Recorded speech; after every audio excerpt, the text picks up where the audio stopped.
Di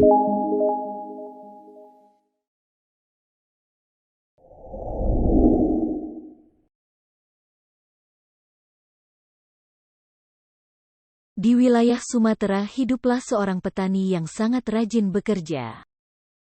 Ia hidup sendiri sebatang kara. Setiap hari ia bekerja menggarap lading dan mencari ikan dengan tidak mengenal lelah. Hal ini dilakukannya untuk memenuhi kebutuhannya sehari-hari. Pada suatu hari petani tersebut pergi ke sungai di dekat tempat tinggalnya, ia bermaksud mencari ikan untuk lauknya hari ini. Dengan hanya berbekal sebuah kail, umpan dan tempat ikan, ia pun langsung menuju ke sungai. Setelah sesampainya di sungai, petani tersebut langsung melemparkan kailnya. Sambil menunggu kailnya dimakan ikan, petani tersebut berdoa, "Ya Allah, semoga aku dapat ikan banyak hari ini." Beberapa saat setelah berdoa, kail yang dilemparkannya tadi nampak bergoyang-goyang. Ia segera menarik kailnya. Petani tersebut sangat senang sekali karena ikan yang didapatkannya sangat besar dan cantik sekali. Setelah beberapa saat memandangi ikan hasil tangkapannya, petani itu sangat terkejut. Ternyata ikan yang ditangkapnya itu bisa berbicara. "Tolong aku jangan dimakan, Pak.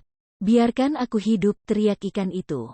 Tanpa banyak tanya, ikan tangkapannya itu langsung dikembalikan ke dalam air lagi. Setelah mengembalikan ikan ke dalam air, petani itu bertambah terkejut karena tiba-tiba ikan tersebut berubah menjadi seorang wanita yang sangat cantik.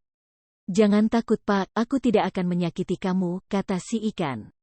"Siapakah kamu ini? Bukankah kamu seekor ikan?" tanya petani itu. "Aku adalah seorang putri yang dikutuk karena melanggar aturan kerajaan," jawab wanita itu. "Terima kasih engkau sudah membebaskan aku dari kutukan itu, dan sebagai imbalannya aku bersedia kau jadikan istri," kata wanita itu. Petani itu pun setuju. Maka jadilah mereka sebagai suami istri. Namun, ada satu janji yang telah disepakati, yaitu mereka tidak boleh menceritakan bahwa asal-usul putri dari seekor ikan. Jika janji itu dilanggar maka akan terjadi petaka dahsyat. Setelah beberapa lama mereka menikah, akhirnya kebahagiaan petani dan istrinya bertambah, karena istri petani melahirkan seorang bayi laki-laki. Anak mereka tumbuh menjadi anak yang sangat tampan dan kuat, tetapi ada kebiasaan yang membuat heran semua orang. Anak tersebut selalu merasa lapar, dan tidak pernah merasa kenyang. Semua jatah makanan dilahapnya tanpa sisa. Hingga suatu hari anak petani tersebut mendapat tugas dari ibunya untuk mengantarkan makanan dan minuman ke sawah di mana ayahnya sedang bekerja.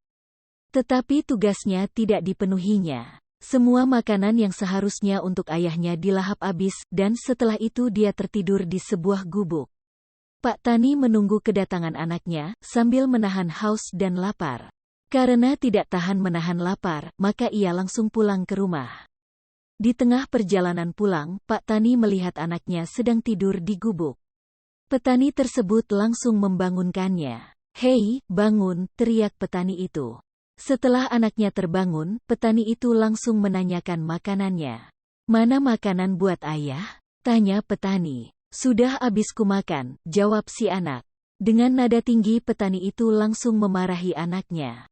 Anak tidak tahu diuntung, tak tahu diri. "Dasar anak ikan," umpat si petani tanpa sadar telah mengucapkan kata pantangan dari istrinya. Setelah petani mengucapkan kata-kata tersebut, seketika itu juga anak dan istrinya hilang lenyap tanpa bekas dan jejak. Dari bekas injakan kakinya, tiba-tiba menyemburlah air yang sangat deras. Air meluap sangat tinggi dan luas sehingga membentuk sebuah telaga. Dan akhirnya membentuk sebuah danau. Danau itu akhirnya dikenal dengan nama Danau Toba.